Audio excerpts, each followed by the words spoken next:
Sir, Congress உடைய மேலிட பொறுப்பாளர் கிரிஷ் ஜோடங்கர் வந்து இன்னைக்கு ஆலோசனை கூட்டம் நடத்தியிருக்காரு. தாவேகா கூட கூட்டணி பேச்சுவார்த்தையே கிடையாது அப்படின்ற போல ஒரே வார்த்தையில முடிச்சிட்டாரு. பலம் நிரூபிக்காத விஜய் ஒரு கூட்டணி அமைக்கிறதுங்கிறது சாத்தியம் இல்லை.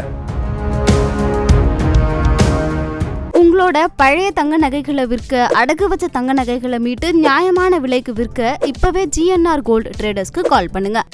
காங்கிரஸ் வந்துரும் சொல்றான் பாத்தீங்களா? அதையே நம்பி ஸ்டக் ஆகி முடங்கி போய் கிடக்கிறார். தவறான வீகம் தான் விஜய் இப்போ அவமானத்துக்கு ஆளாகிறார். மோடி அடிச்ச அடியில ராகுல் ஸ்டாலின் சரண்டர் ஆயிட்டார். இதுதான் நடக்கும்னு நான் சொன்னேன். முடிவெடுக்கிறவன் என்ன நினைக்கிறானோ அதுதான் ஜெயிக்கும். மோடி காங்கிரஸை ஸ்டாலின் இருந்து அப்புறப்படுத்த நினைக்கிறார். அது நியாயம். ஏன்னா ஒரு மக்களவை தேர்தலில் அண்ணாமலை மோடிக்கு எண்ணத்தை காங்கிரஸ் தெருவில் வரணுங்கிற எண்ணத்தை செயல்படுத்துறாரு. 2014 காங்கிரஸ் தெருவில் வந்துதா இல்லையா? அப்படி தெருவில் வந்துட்டுனா ஒரு எம்பி கூட வராத. காங்கிரஸ் ரயில்வே பிளாட்ஃபார்ம் மாதிரி எவனும் வரலாம் போகலாம், எவனும் கேட்க மாட்டான். வந்தவனை வான்னு சொல்ல மாட்டான், போறவனை போகணும்னு சொல்ல மாட்டான். குழு கூட நெளிஞ்சாலும் நெளியும், ஸ்டாலின் போட்ட குழுவும் எந்த குழுவும் நெளியாதுன்னு சீமான் சொன்ன கருத்தை தான் இதை நான் பதிவு வைக்கிறேன். ரெஃப்ளெக்ட் நேயர்களுக்கு வணக்கம். இன்று நாம் சந்திக்க இருக்கக்கூடிய சிறப்பு விருந்தினர் அரசியல் திறனாய்வாளர் திரு ரவீந்திரன் துரைசாமி அவர்கள். சார் வணக்கம். சார் வணக்கம் கோபி. சார், காங்கிரஸ் உடைய மேலிட பொறுப்பாளர் கிரிஷ் ஜோடங்கர் இன்னைக்கு ஆலோசனை கூட்டம் நடத்தியிருக்காரு. அதுல பல்வேறு சந்தேகங்களுக்கு முற்றுப்புள்ளி வச்சிருக்காரு. திமுக கூட தான் கூட்டணி பேச்சுவார்த்தைகள் எல்லாம் சுமூகமா நடந்துட்டு இருக்கு, தொகுதி பேச்சுவார்த்தைகளும் சுமூகமா நடந்துட்டு இருக்கு அப்படின்ற போலாம் சொல்லியிருக்காரு. தாவேகா குறித்து அவர் தூர போட்டுட்டாரு. தாவேகா கூட கூட்டணி பேச்சுவார்த்தையே கிடையாது அப்படின்ற போல ஒரே வார்த்தையில முடிச்சிட்டாரு. இந்த வார்த்தை இவருடைய பயணத்தை எப்படி சார் பாக்குறீங்க? பலம் நிரூபிக்காத தாவேகா கூட காங்கிரஸ் கூட்டணி வைக்கிறதுக்கு வாய்ப்பு இல்லைங்கிற கருத்தை நான் தான் தொடர்ந்து சொல்லிட்டு இருந்தேன். பல பத்திரிகையாளர்கள், பல காங்கிரஸ்ல உள்ள அதிருப்தியாளர்கள் எல்லாம் தாவேக்கான்னு பல கதைகளையும் கற்பனைகளையும் தினமலர் பக்கத்தை நிரப்ப வழி இல்லாம அதை பற்றி பல செய்திகளை ஹெட்டிங்கா பத்தியா போட்டும் இதே இவரை மையமா வச்சு தினத்தந்தி அற்பத்தனமாங்கிற வார்த்தை இந்த இடத்துல பொருந்தோம். இதுக்கெல்லாம் போய் அர்த்தமில்லாத ஒரு ஹெட்டிங் எல்லாம் தினத்தந்தி எல்லாம் போட்டி மகிழ்ந்து கொண்டிருந்தாலும் நான் தெளிவா சொன்னேன், பலம் நிரூபிக்காத விஜய் ஒரு கூட்டணி அமைக்கிறதுங்கிறது சாத்தியம் இல்லை. இதைத்தான் சீமான் விக்கிரவாண்டி 1.5 வருஷங்களாகுமா அந்த மாநாடு முடிஞ்சதும் தம்பி நீ பலம் நிரூபிக்காதவன், விஜயகாந்தாவது பலம் நிரூபிச்சாரு, மக்கள் நல கூட்டணின்னு 8, 10, 5 நிரூபிச்சதுனால ஒரு கூட்டணி அமைச்சாருன்னு சொன்னேன். இன்னைக்கு வர அதுவும் எனக்கு மேல உள்ள வன்மத்திலையும் பொறாமையிலையும் நான் சொன்னது சரியாயிருமேங்கிற எரிச்சல்லையும் ஒரு முஸ்தபாவை மட்டும்தான் கூட்டணி கொண்டு ஆளா நிறுத்தியிருக்காங்க. யாருமே வரல, கடைபிடித்தேன் கொள்வார்கள். நான் மொத்தமான கிண்டல் நக்கல் நையாண்டி அடிச்சுட்டு இருந்ததுனால இல்ல ஜான் ஆரோக்கியசாமி ஒரு முஸ்தபா பாயை கொண்டு நிறுத்தி ஊடகங்கள்ல விவாதங்கள்ல என்ன பேசணும்னு அவர் கொண்டு விட்டுருக்காரு. அவர் நல்ல மனிதர், அது வேற விஷயம். யாருமே வரல. காரணம் ஓட் டிரான்ஸ்பரிங் கெப்பாசிட்டி தான் உங்க பிரச்சனை. உங்க கையில வராத ஓட்டை ஒருத்தர் டிரான்ஸ்பர் பண்ண முடியாது. அதுதான் இங்க மேட்ரு. நீங்க பரபரப்புக்கு என்னமோ எழுதலாம், விஜய் ரசிகர்கள் அல்லது தொண்டர்கள், தாவேகா அபிமானிகள் அதை பார்த்து சந்தோஷப்பட்டுக்கலாம். நடைமுறை சாத்தியம் அங்க இல்லை. நான் 2 உதாரணங்கள் இப்ப நான் சொல்ல முடியும். ஒண்ணு, கமலஹாசன் சுமார் 4 விழுக்காடு வாக்கெடுத்தார். அவர் பாரிவேந்தருக்கு 40 தொகுதி, சரத்குமாருக்கு 40 தொகுதி, கொஞ்சம் திருப்பி கூட சரத்குமார் கொடுத்தாரு. அவர் நின்ன இடங்கள்ல கமலஹாசனுக்குன்னு செல்வாக்கு இருக்கு, குறையல. அவர் நின்ன இடங்கள்ல ஒரு 3-4 விழுக்காடு வாக்கு எடுத்துட்டாரு. ஆனா அவர் சரத்குமாரை நிறுத்தின இடங்கள்ல சரத்குமாரால 1/4 விழுக்காடு வாக்கு கூட எடுக்க முடியல. சோ அப்போ அந்த ஓட்டு டிரான்ஸ்பர் ஆகல.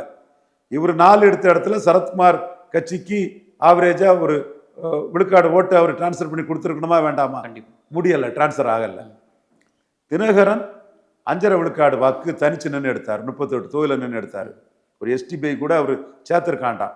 எஸ்டிபிஐ சேர்க்காம இருந்தா இந்துக்கள் ஓட்டு கூட கிடைச்சிருக்கும். அதே மாதிரி இவங்க முஸ்தபா பாயை சேர்த்திருக்கிறது லாபம்னு நினைக்கிறாங்க. மக்கள் மனசுல அது படியும். இவனும் மீண்டும் அந்த மத சார்பின்மை, அந்த தீக்கா, அந்த ஏற்கனவே தான் இதுக்கு 7-8 கட்சி இருக்க, 10ஓட 11 இவனும் வாரான், அதே மத சார்பின்மை அதே வாரான், அந்த இதுல வாரான்னு மக்கள் மனசுல பதியும்.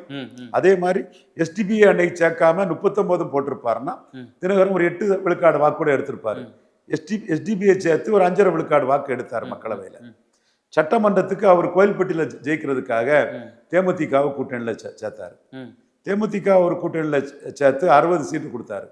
தேமுதிக அன்னைக்கு அது பொருந்தா கூட்டணியாகி எலிதவள நட்பாகி எடுத்தது 0.4 சம்திங் விழுக்காடு வாக்கு தான். 1/2 விழுக்காடு வாக்கும் குறைவா தான் எடுத்தாப்புல.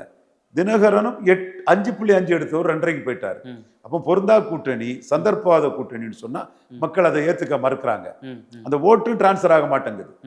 தினகரன் குக்கர்ல அவர் கட்சி நின்ன இடத்துல உள்ள ஓட்டுக்கும் அவர் கட்சி முரசு சின்னத்துல தேமுதிக நின்ன இடத்துலயும் ஓட்டுலாம் பார்த்தா தேமுதிகவுக்கு வந்து ஓட்டு டிரான்ஸ்ஃபரே ஆகல. தினகரனுக்கான முக்குலத்தோர் ஓட்டுகள் வந்து தேமுதிக தொகுதியில ஆகல. நீங்க எடுத்து பார்த்தா தெரியும். அதே மாதிரி கமலஹாசனுக்கு அபிமானமான வாக்குகள் சரத்குமார் தொகுதிக்குள்ள டிரான்ஸ்ஃபர் ஆகல. பார்த்தா தெரியும்.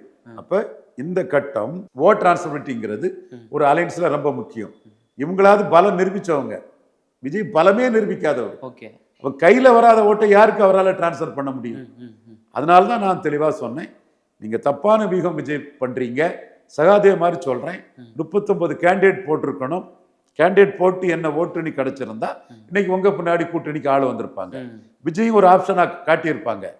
39 கேண்டிடேட் போட்டு ஒரு 15 to 20% ஓட்டு விஜய் எடுத்திருப்பாருன்னா விஜய் கிட்டே கூட்டணிக்கு ஆள் வந்திருப்பான். நீங்க யாருமே நீங்க வாக்கே நிரூபிக்காததுனால, லெட்டர் பேடாட்டு இருந்து தொலைஞ்சதுனால, முஸ்தபா பாய் மட்டும் அவரு பாஜகவை எதிர்க்கிறதுனால, அவர் கொள்கை உறுதி உள்ளவர். தினகரன் பாஜகவோட போனதுனால தினகரனை விட்டுட்டார் அவரு. விஜய் கூட வந்திருக்கிறார். சோ பல நிரூபிக்காத விஜய் தலைமையில கூட்டணி அமைகிறங்கிறது ரொம்ப கஷ்டமான விடயம்.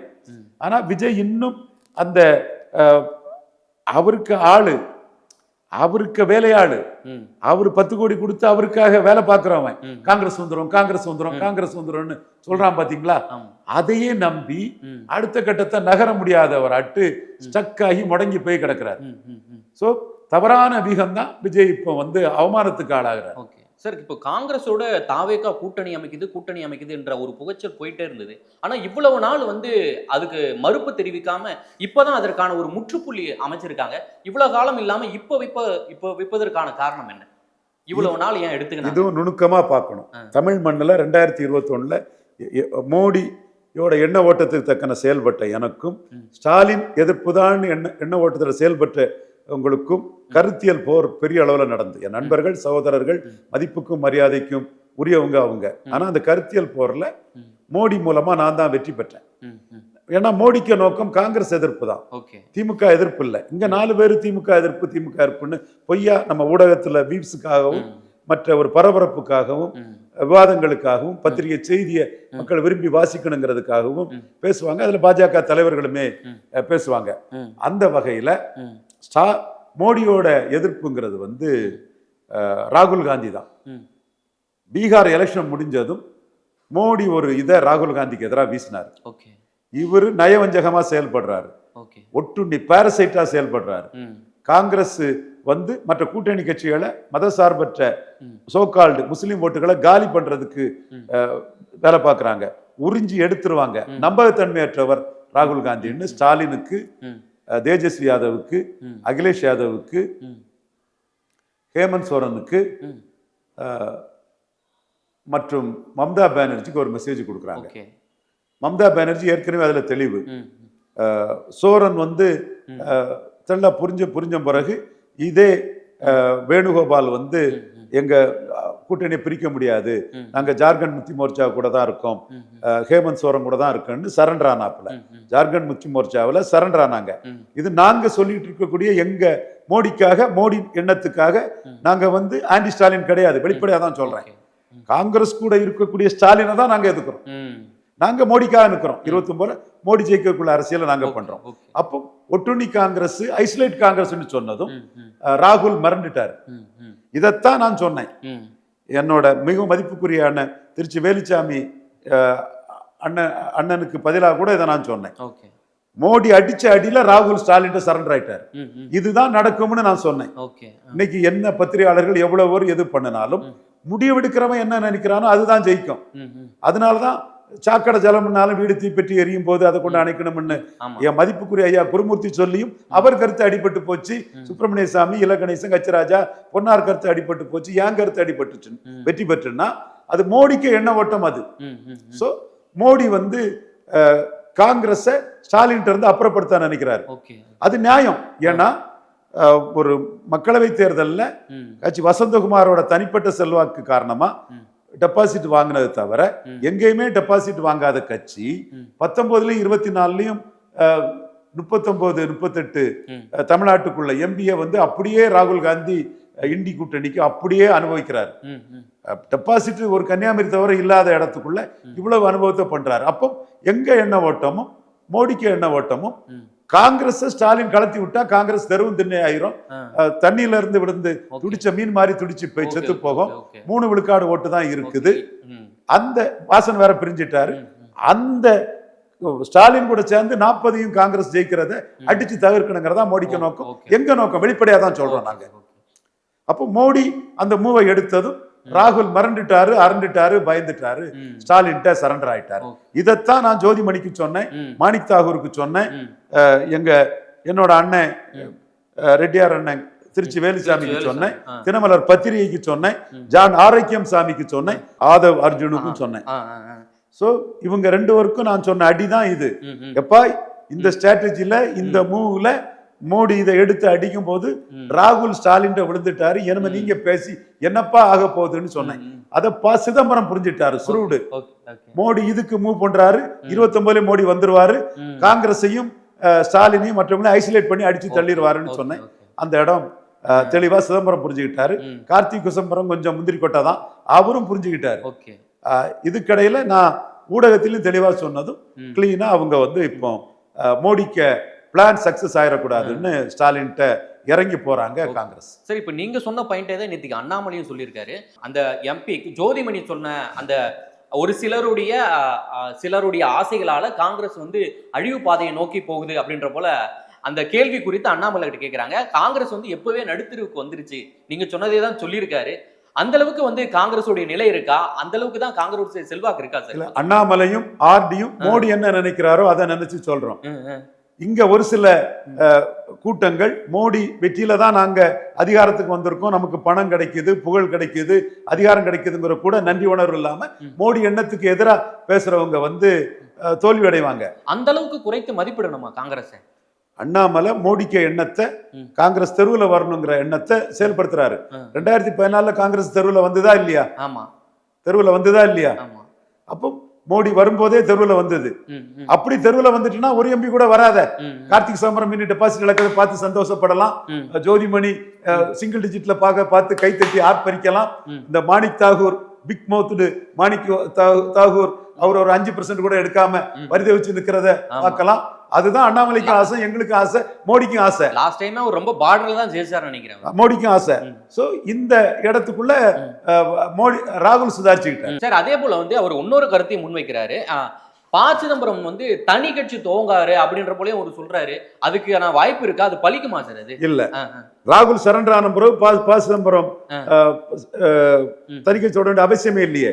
அண்ணாமலை ஒரு பாஜக தலைவராட்டு அப்படி காங்கிரஸ் ஒளிஞ்சு போனா நல்லதுன்னு சொல்றாரு. நான் மோடியோட அடியில ராகுல் விழுந்துட்டாரு, சுருட்டாருங்கிறத தெரிஞ்சதுனால ஸ்டாலின் கிட்ட அமனபிளா அடாப்டபிலிட்டியோட ஸ்டாலினுக்கு ஈல்ட் ஆகி போனாதான் இங்க 40 வரும்னு ஸ்டாலின் அட்ஜஸ்ட் பண்ணி தான் ராகுல் போவாருங்கிறத நான் தெளிவா சொல்றேன். இதுல என் கருத்து தான் ஜெயிக்கணும் உறுதியா நான் நம்புறேன். ஏன்னா தேவையே இல்லையே. அப்போ அந்த நுணுக்கத்தை சிதம்பரம் புரிஞ்சுக்கிட்டாரு, ராகுலும் புரிஞ்சிருக்கிறாங்க. காங்கிரஸ்ல தொடர்ந்து வந்து பிரவீன் சக்கரவர்த்தியால ஒரு உட்கட்சி பூசல் வந்து தொடர்ந்து இருக்கு. ஆனா இங்கவும் சரி மத்தியிலும் சரி எந்த ஒரு நடவடிக்கையுமே அவர் மேல எடுக்க மாட்டாங்க. எந்த ஒரு ஏன் அது என்ன காரணம் சார்? காங்கிரஸ் ரயில்வே பிளாட்ஃபார்ம் மாதிரி எவனும் வரலாம் போகலாம், எவனும் கேட்க மாட்டான். வந்தவனை வான்னு சொல்ல மாட்டான், போறவனை போகணும்னு சொல்ல மாட்டான். நம்ம சொல்றான்ல வர்ற மாடை கட்ட மாட்டான், ஓடுற மாட்டை பிடிக்க மாட்டான்னு சொல்றான்ல, அந்த மாதிரிப்பட்ட ஒரு இதுதான். அது இப்படிதான் போகும். சசி தரூருக்கு மேலேயே நடவடிக்கை இல்லை.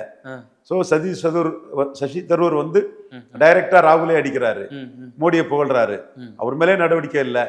இது ஒரு சோட்டா பிரவீன் சக்கரவர்த்தி சத்யன் சுதாவை மீறி ஒரு மயிலாடுதுறை டிக்கெட் கூட வாங்க முடியல. அந்த டிக்கெட் வாங்க முடியாதது காரணம் ஸ்டாலின் தாங்கிற அந்த கோபத்துல தான் இவ்வளவு கூத்தியம் அவர் பண்ணிட்டு இருக்கிறாரு. எனிவே மோடியை பொறுத்தளவுல ஏதாவது கூத்து பண்ணி காங்கிரஸும் திமுக விட்டு காங்கிரஸ் போய் தொலைஞ்சிட்டுன்னா இங்க எதிரணிக்கு வரக்கூடிய 40 சீட்டும் காங்கிரஸ் அணிக்கு வரக்கூடிய சுமார் 40 சீட்டும் கோவிந்தாங்கிறத தான் மோடி கருத்தா பண்றாரு. அதனாலதான் அவர் வந்து ஓபிஎஸ்க்கும் டிடிவிக்கும் கதவை அடைச்சார். நம்ம என்டிஏ அணியை சிறுசாக்கிட்டோம்னா ஸ்டாலின் காங்கிரஸை கலத்தி விட மாட்டாரா?